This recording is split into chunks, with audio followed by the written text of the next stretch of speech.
Good Thursday evening. Welcome back to Martin's Koi Pond and Aquatics.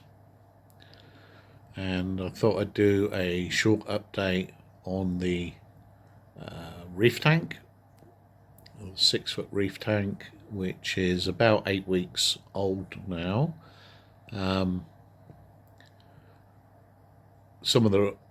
Remember I seeded the tank with rock and water from a previous smaller tank,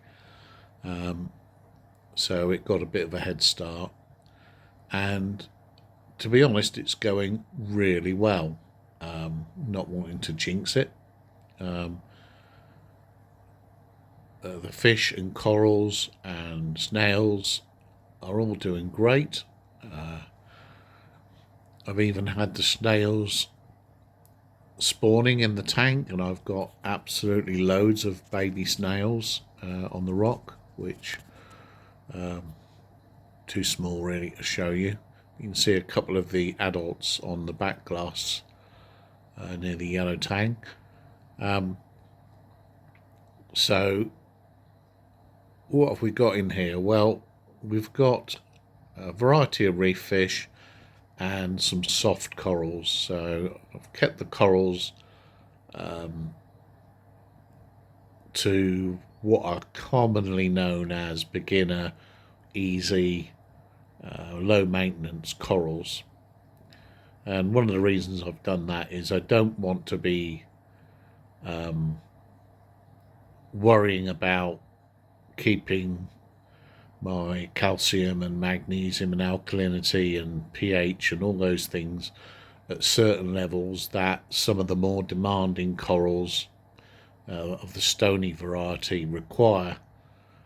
By sticking to soft corals, I can maintain them just with water changes that will provide them with all the elements that they need to thrive, and they are thriving.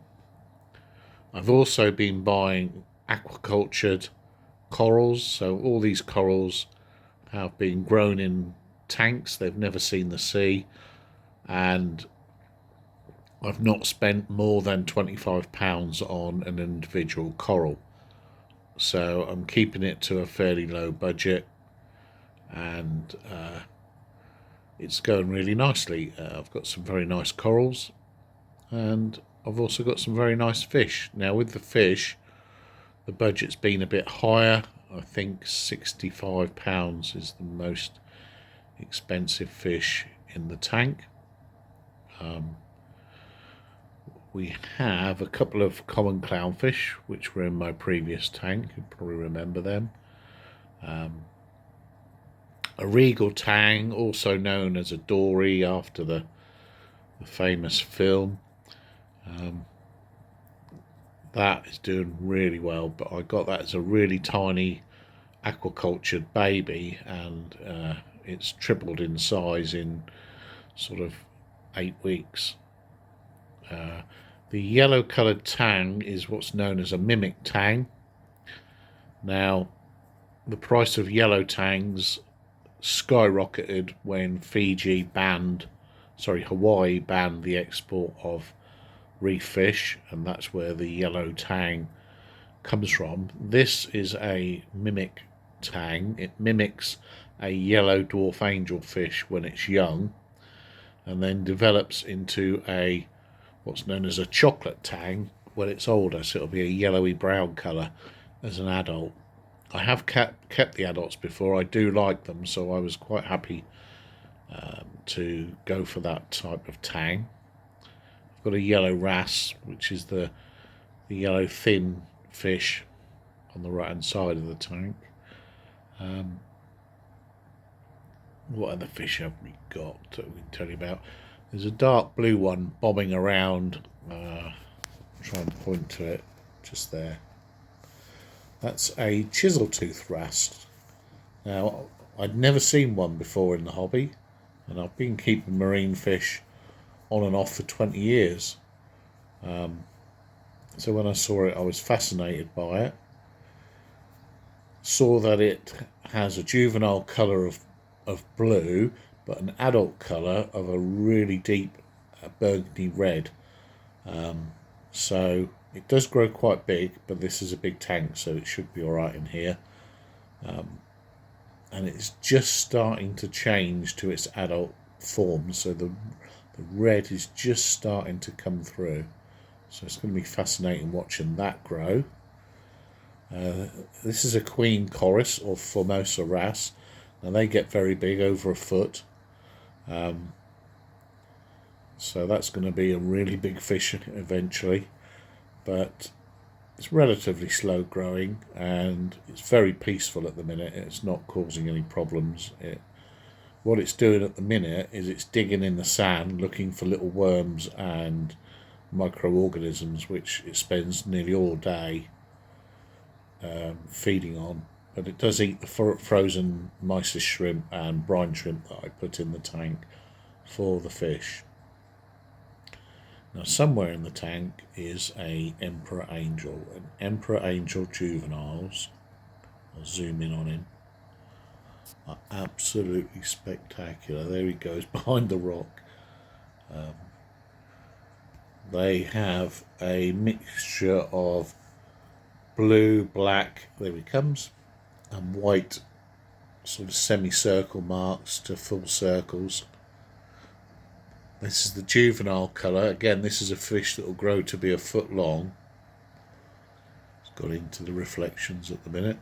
And absolutely love these fish. This is my most favourite fish in all of my fish keeping hobbies ever.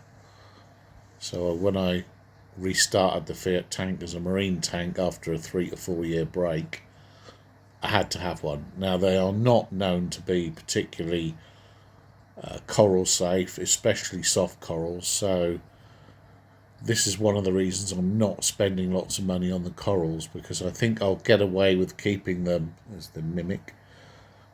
I think I'll get away with keeping them while the emperor angel is small, but I'm not sure I'll get away with keeping them once the emperor angel gets a bit bigger. Now, can you see on the rock? Just there. There he goes. That was a dot dash blenny. Right little character he is. And actually, there he goes, on cue, he is naughtier than the emperor. So he was just having a nip at that green Kenya tree coral. Now these fish are supposed to be totally reef safe, but mine, he's a naughty little beggar. Always nipping on that particular green tree coral, and that sucks its polyps in, waits a couple of minutes, and then it'll put all its polyps out again, and then he'll probably have another nip at it. He doesn't touch this one here, which is exactly the same coral. Just that one. Very strange. I've got some what are known as zoanthid corals. They are like little flowers. Some red ones by the dot dash blenny there, and some green ones there, some orange ones up there, and some more green ones. Now they just keep reproducing themselves and get bigger and bigger colonies, so they're all spread out a bit to give them room to grow. Another Kenya tree, that's a plain Kenya tree, and the Kenya trees can grow pretty massive, so hopefully I have got away with keeping large Kenya trees with adult emperor angels before, so I'm hopeful they will be alright, because he does have a nip at them, but he doesn't seem to like them. It's the regal tang or the dory. It's absolute stunning fish, and again another fish that can grow to nearly a foot. And this is what people didn't realise when the film came out and all their kids wanted dory fish. Well, they're not a cute little tiny fish in reality. They get very big. They're not particularly aggressive, although some can be. There on the back glass you can see a couple of snails. You'll also see the back glass is covered with little tiny white dots. Now they are little tiny crustaceans that have hitchhiked into the tank on coral bases. When I've bought corals, they've got in through the corals and totally colonised the back of the tank, and they're all filter feeders, so they're all filtering out little microorganisms and bacteria in the water column. So you get very interesting things in a marine tank that you often don't get in freshwater systems, because your tank sort of over the months matures into like a full marine ecosystem. Try to zoom back out a bit. And all sorts of weird and wonderful microorganisms can find their way into your tank hitchhiking on coral frags. And for that reason, I personally just inspect my frags and don't dip them, because I want most of that microfauna in the tank. Now, in terms of nasties that could get in on those coral frags, I have 3 wrasse in the tanks and a damselfish, and they will take care of pretty much any nasty coral eating bug that might find its way in. So should be safe enough. Now there is an anemone. Now it's not a tentacled anemone like the sort of classic image of an anemone. It's what's called a carpet anemone, and it'll grow to a couple of feet across, and I'm hoping that one day my clownfish will host in it. They've shown absolutely zero interest at the minute, but there are methods to getting them to host it, and I have some plans for the future.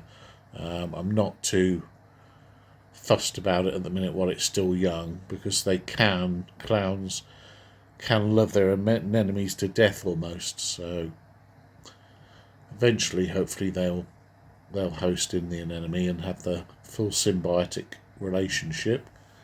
And underneath the overhang of the rock there, just sticking his feelers out, is the cleaner shrimp. And some of the fish will go to see him every so often, and he will remove any loose bits of skin, any scales that are loose, things like that. And if there were parasites on them, he would try and remove them. But touch wood, all these fish were quarantined in the shop that I bought them from.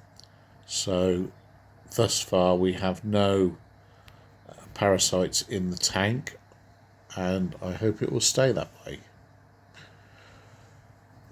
Let's see if we can zoom it out properly. I'm not very good at all this. So there you go, there's the tank in its full glory. Perhaps next time I'll show you a bit of the equipment, but that was just a sort of look at the livestock, and hope you enjoyed it, and I'll catch you in the next video.